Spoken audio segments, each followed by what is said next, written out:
VIP को बचाने के लिए क्यों कहानी घुमा रही पुलिस? अंकिता हत्याकांड में बड़ा झोल, उठ रहे सवाल। उत्तराखंड पुलिस की थ्योरी पर लग रहे सवालिया निशान।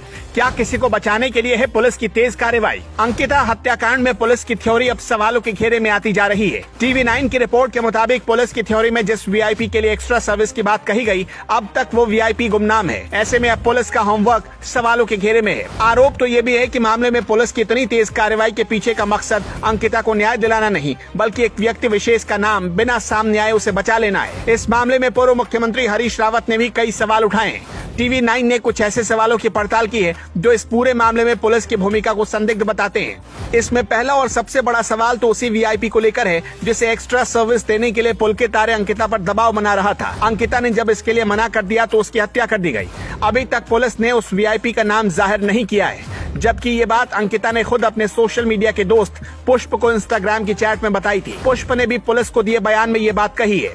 पुलकित से हुई मुलाकात में भी इस बात की पुष्टि हो चुकी है। बता दें कि अंकिता ने पुष्प के साथ इंस्टाग्राम पर चैट में बताया था कि ये वीआईपी पहले भी इस रिजॉर्ट में आता रहता था।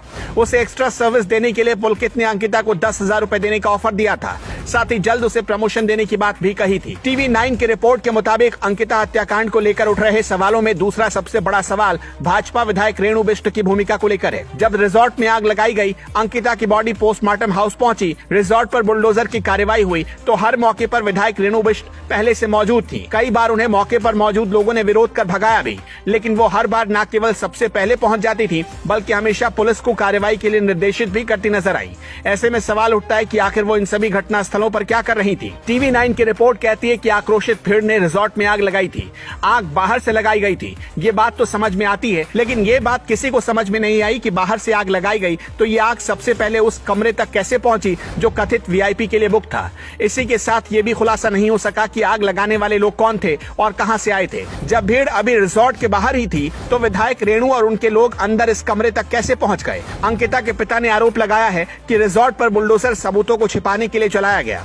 इस आरोप के बाद प्रशासन की भूमिका भी संदेह के घेरे में आ गई है। एक तरफ डीसी ने साफ कर दिया कि उन्होंने बुलडोजर चलाने का आदेश नहीं दिया, जबकि कार्रवाई के दिन मौके पर एसडीएम ने दावा किया कि डीसी के आदेश पर ही ये कार्रवाई हुई है।